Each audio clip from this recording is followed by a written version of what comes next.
Hey guys, welcome back to the Great Ace Attorney Chronicles. In the last episode, we finished the first part, or is it already the second part, of the trial of the very last adventure in the first game, and it was very emotional. I don't want to talk too much about it. If you haven't checked it out, go back and watch the episode. We're gonna dive right into this one. It's the 17th April, 1:41 p.m. at the Old Bailey courtroom.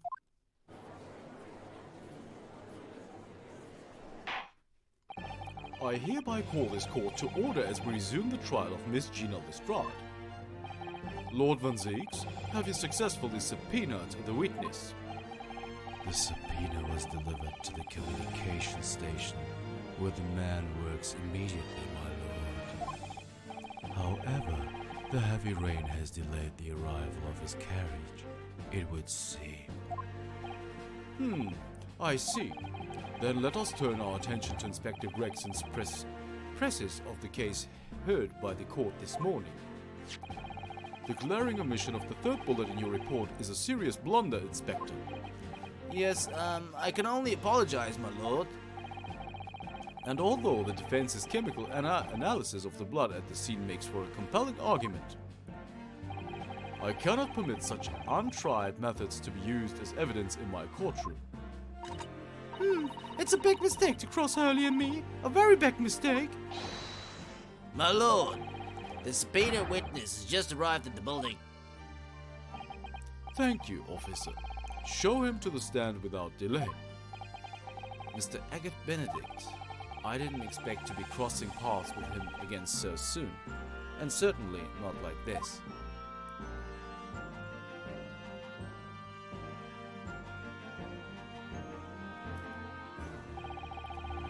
Thank you for complying with the court's subpoena at such short notice, sir. But of course, my lord, as an upstanding member of London society, it is my pleasure to oblige. Now, kindly state your name and occupation for the record.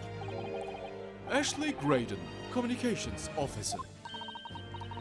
Mr. Graydon and I both work at London Central Communication Station. Now, perhaps somebody would kindly explain what all this is about. You were apprised of the situation by the court officer on your way here, I presume? Yes, I was. Something to do with a murder that took place at a pawnbroker's on Baker Street. And some nonsense about me having been there on the night in question. That is the accusation, indeed. This really is beyond a joke, you know. Very well. Without further delay, the court will hear your testimony now, Mr. Graydon. You will respond to the accusation made against you under oath. Gladly, my lord, gladly. Well, Mr. Graydon, if that is your name. The accusation. Naturally, I have occasion to make use of pawnbroking services from time to time. But are you seriously suggesting I colluded with these thugs to break into the place on the night of the murder? I have no intention of admitting such an outrageous accusation. Even if certain parties here present claim that my blood was found at the scene. Some Scaramouche detectives' homebrewed tincture can hardly be taken as serious evidence. So, you deny the accusation completely, do you? I must say, I am dismayed. For the highest court in the land to be swayed by this self-professed detective's toy. It was the will of the jury, and our great British justice system demands that the jury's will is upheld. Then it would seem we have the misfortune of a most inapt assembly of jurors today. By golly! How long am I expected to be detained here? If, following the defense's cross-examination, your involvement in this matter has not been established, you will be free to leave immediately. Good, then I shall be away in time for afternoon tea. Some small consolation at least. Let us not hold up Mr. Graydon any longer than necessary, Counsel. Proceed with the cross-examination. So, we meet again, Mr. Benedict? Or is it Mr. Graydon? My apologies, you are? Rinosuke Naruhodo, defense lawyer. We have met. If you say so, Ashley Graydon, enchanté. So...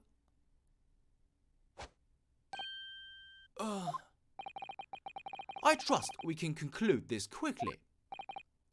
But I'm not holding your flashy hat while we do. Ah, he actually took his head off. Okay, cool. The accusation. Naturally, I have occasion to make use of pawnbroking services from time to time. We're gonna press that, of course. We're gonna press that. Yes, we even met in the very pawnbrokery where the crime took place on the afternoon of the day in question. Though, of course, you introduced yourself by a different name at that time. It was Mr. Benedict, I believe. Tell me, what made you... The witness is here to testify about events that took place that night.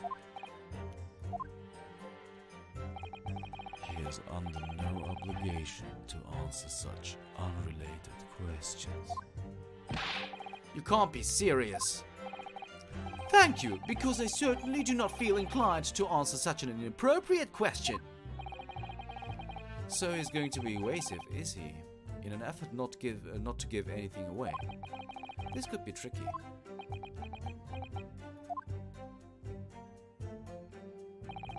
But are you seriously suggesting I colluded with these thugs to break into the place on the night of murder? Hold it! Have you seen these two men before? This pair? No, I don't associate with criminals. Said by a man who introduced himself as Benedict. I'd like to know who I have to thank for this. Who made this outlandish accusation against me? The young lawyer there in the black. This is a farce! Whose idea was it to permit an outsider to work in a British court anyway?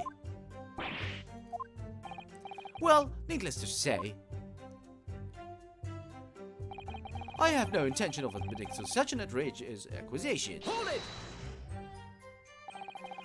Where were you at around 1 in the morning on the night in question, sir? That is past the hour at which I would normally retire. Certainly, I was not in the company of these rapscallions. You're able to prove that? Objection! Listen carefully, my learned Nipponese friend, for you appear to be under a gross misapprehension on this point. What do you mean? The witness maintains he was not at the scene of the crime. He has no obligation to prove his absence. If your accusation is that the witness was present at the scene, the obligation lies with you to prove your assertion. You will fulfill that obligation before putting any more unreasonable questions to the witness.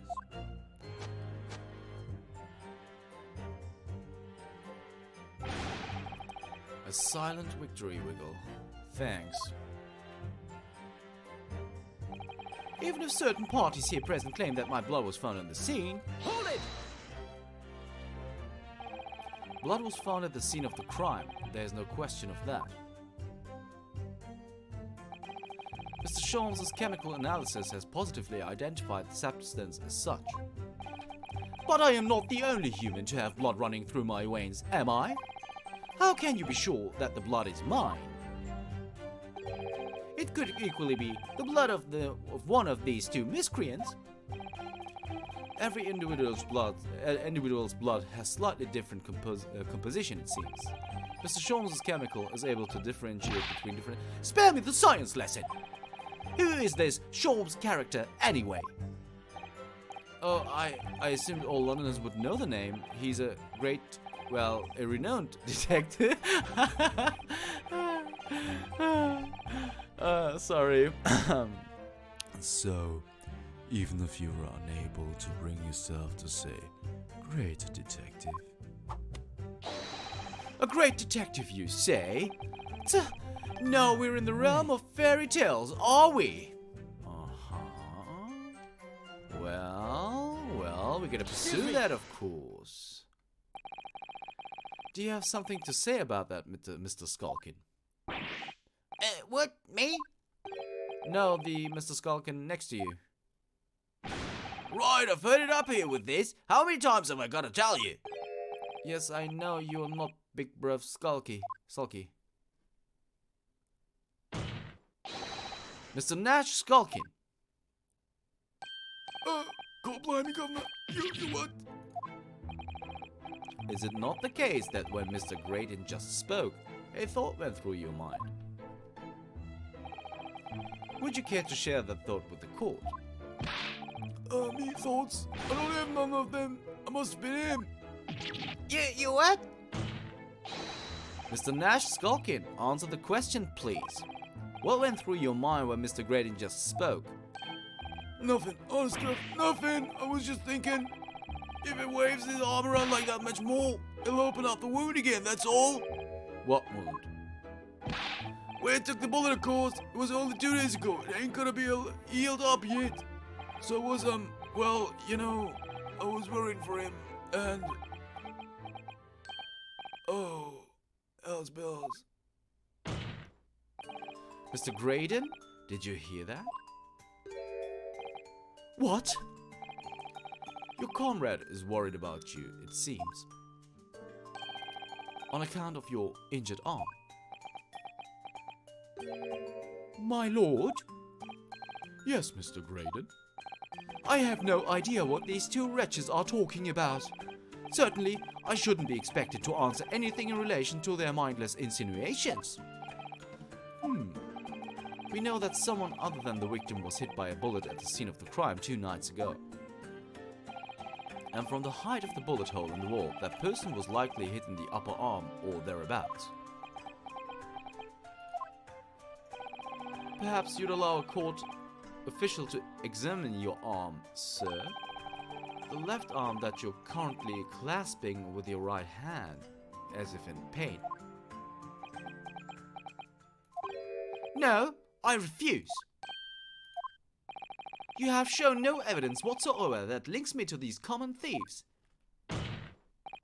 Accordingly, I am not obliged to permit any such invasion of my privacy.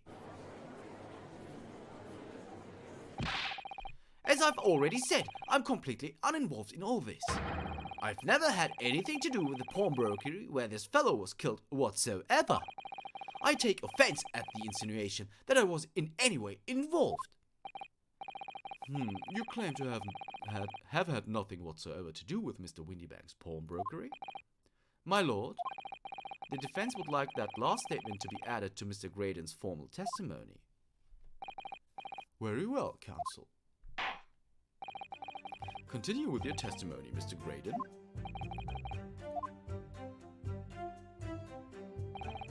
The bottom line is, I've never had anything to do with the pawnbroking establishment where the man was killed. Just a second. So... we haven't pressed this yet, but I want to have all the dialogue, so... Don't forget, sir, that Mr. Herlock Sholmes is the most famous detective in the world. And the most famous detective in the world who tells the truth, the whole truth and nothing but the truth, huh?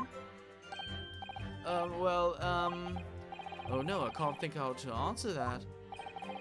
I once saw the world's most famous swindler thrown into jail. He allegedly told the truth, the whole truth and nothing but what turned out to be a pack of lies. Quite. Now, as you are no doubt aware, the Central Communication Station is the heart of this country's information network.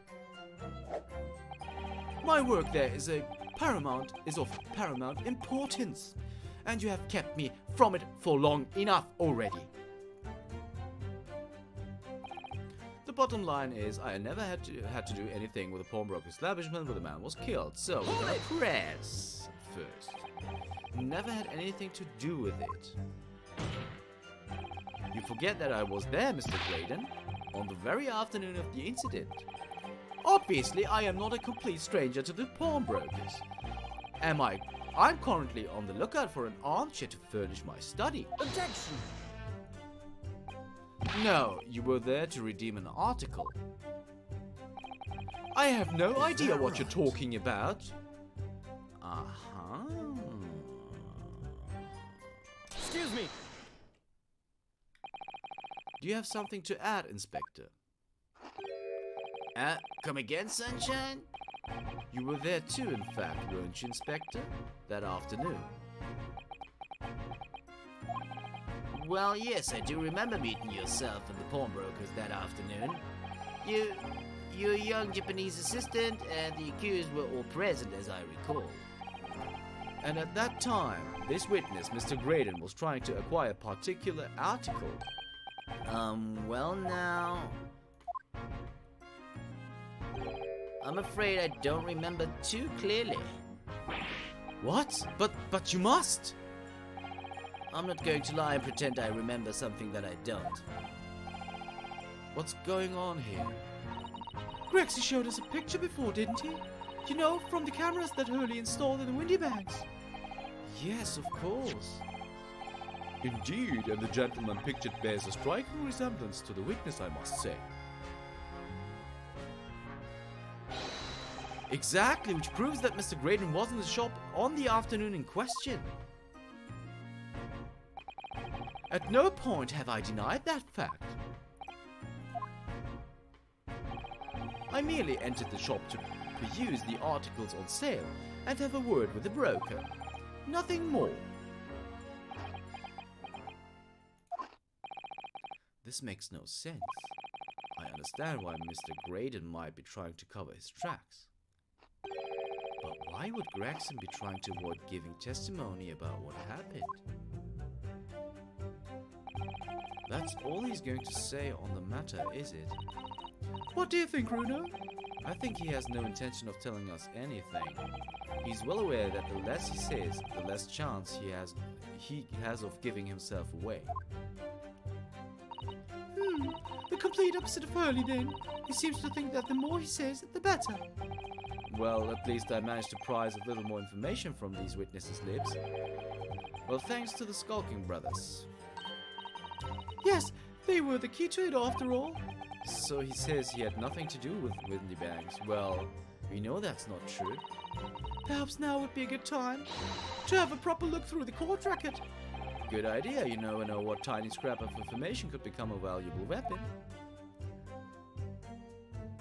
So, the added testimony here, this statement, we can present here, but I'm actually not quite sure.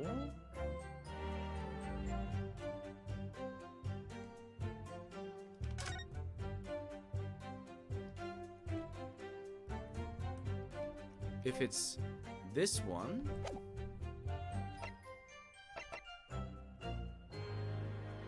this can't be it. I mean, we do have... Okay, we can't actually... I thought we had the photographic print, but we don't. So that means this must be the thing that is to be presented. Objection! Okay, it's not. That reveals the damning inconsistency of that last statement. Damning, you say? As I look at you, Counsel, I see your trembling hand, your pale expression and your perspiring brow. Huh? It seems to me that is the damning inconsistency here, with a misplaced confidence of the assertion. Okay, we lost a star. That's fine though, we do have still 4 of those. Oh, here's a damning tongue. You invited, sir? Okay, so... what are we supposed to present here? I'm a little flustered here, to be honest. So it's not this. It's not this. So is it this, the music box disc? Do we even have that yet? Still. Must be. So let's present that. Objection! Okay. Have you ever seen this disc before, Mr. Graydon? Why? Is it supposed to mean something? This disc was, until the day of his murder, in pawn of Mr. Windybank's shop. It was redeemed by the defendant, Miss Gina Lestrade, that afternoon. However, somebody mysteriously appeared to try to take it from her. And that somebody was you, of course. Wasn't it, Mr. Graydon? As I have reiterated numerous times now, you are mistaken. That was not me. I've never seen that disc before in my life. It may have escaped your notice, but there is a small smear of blood on the disc. Ah, yes, resulting from an abrasion of the thumb, perhaps. That's right. The surface of the disc is covered in hundreds of tiny metal bumps. In the skirmish to acquire the disc, the thumb of the person who tried to take it suffered minor lacerations. So, while the disc bears the remnants of that skirmish in the form of this smear of blood, the thumb of the person in question must bear the remnants also, in the form of a scratch. Good gracious, indeed it must. Mr. Graydon, you refused to allow a court officer to examine your arm before. Are you now going to refuse to allow us to examine your thumb? Because I have no doubt that it bears a small scratch consistent with a smear of blood on this disc. Well, well. It would seem I underestimated you. What is the meaning of this? So you'd admit it now. You admit you have a scratch on your thumb from when you attempted to take the disc from the defendant.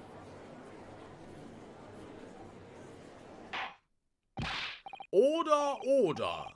Well, Mr. Graydon,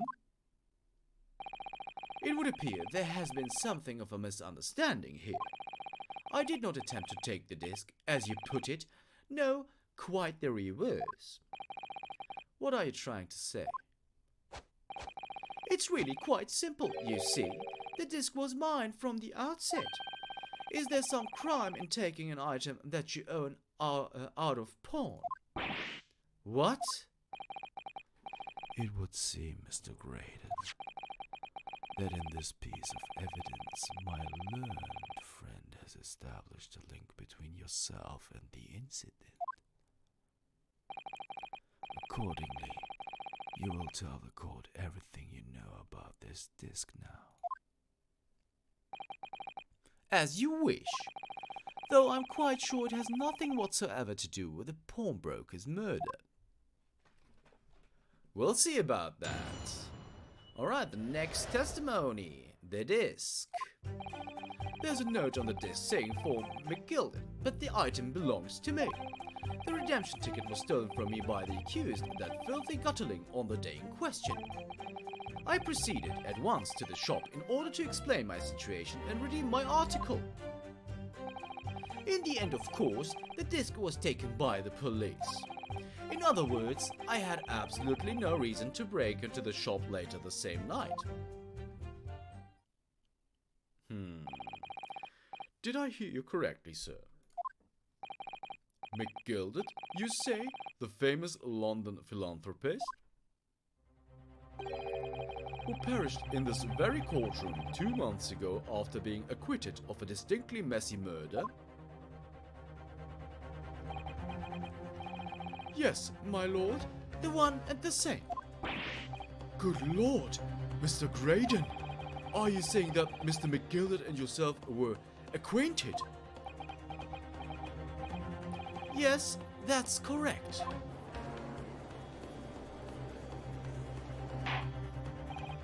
Order! Well, I certainly didn't expect to hear that name uttered here in my courtroom again.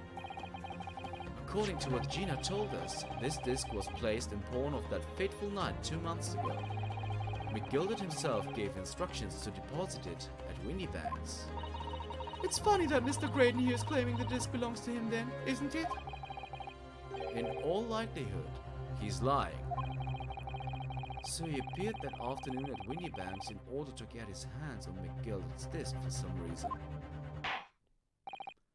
Counsel, you will commence your cross-examination, please.